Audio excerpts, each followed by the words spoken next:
Hi good morning. അപ്പോളേ ഇന്നലെ നല്ല മഴ ഇടിവെട്ടും കാരണം ഇവിടെ നമ്മുടെ മിറ്റൊക്കെ ഇങ്ങനെ കിടക്കാട്ടെ. അപ്പോൾ ഗ്യാസുകാരൻ എപ്പോഴാണ് വരണേന്നൊന്നും എനിക്കറിയില്ല. കുത്തി വെച്ചിട്ട് കുറേ ദിവസമായി. അപ്പോൾ പൂക്കളൊക്കെ നല്ല രീതിയിൽ വളർന്ന് കൊണ്ടുവച്ചതാണ് നിൽക്കണം. അതൊക്കെ നമ്മൾ വെട്ടി നിർത്താറൊക്കെ ആയിട്ടുണ്ട്. ഇത് കണ്ടുകൊണ്ട് ഇങ്ങനെ കുറേയൊക്കെ കരിഞ്ഞ് ഉണങ്ങി നിൽപ്പുണ്ട്. പിന്നെ നമുക്ക് അത്യാവശ്യം ഇതാ മാങ്കോസ്റ്റോ റംബൂട്ടാനൊക്കെ ഉണ്ട്. പിന്നെ എന്താണെന്ന് വെച്ചാൽ ഇത് ആര് വരണുള്ളൂ കേട്ടോ, ഒന്നോ രണ്ടെണ്ണമൊക്കെ കിട്ടും. പിന്നെ നമ്മുടെ കിളിക്കൂടിൻ്റെ അവസ്ഥ ഇപ്പോൾ എങ്ങനെയാണ് മക്കളെ, ഇങ്ങനെ കഴിഞ്ഞ വീഡിയോസിലൊക്കെ പറഞ്ഞു റംബൂട്ടാൻ തന്നെ ചിലതിങ്ങനെ പാകമാവണക്കാലം മുമ്പ് ഇങ്ങനെ വീഴുന്നുണ്ട്.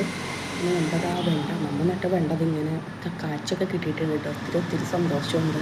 പിന്നെ പയറിങ്ങനെ പറിക്കുക വീണ്ടും വരാം, പറിക്കുക വീണ്ടും വരാം. നന്നായിട്ട് ഇപ്പോഴും പൂത്തിട്ടുണ്ട്, നമ്മളത് കളഞ്ഞിട്ടില്ല. അപ്പോൾ കുറച്ചും കൂടി നമ്മൾ എടുത്തിട്ട് വേണം അത് കളയാനായിട്ട്. ഇടയ്ക്ക് ഇങ്ങനെ ഉണ്ടായി വരുന്നുണ്ട്. അതൊക്കെ കാണുമ്പോൾ ഒരു സന്തോഷമൊക്കെ. നമ്മൾ കുപ്പിയിൽ നട്ട പത്തുമണിയുണ്ടല്ലോ, അതായി നന്നായിട്ട് വിരിഞ്ഞ് നിൽപ്പുണ്ട്. കുറേയൊക്കെ നന്നായിട്ട് വലുതായിട്ടുണ്ട്. ചെറിയ സൂര്യപ്രകാശം ഉണ്ടായതുകൊണ്ട് നമുക്ക് ഇത്രയൊക്കെ വീഡിയോ എടുക്കാൻ പറ്റുള്ളൂ. അപ്പോൾ ഇത്രയുള്ള വീഡിയോ. Thank you.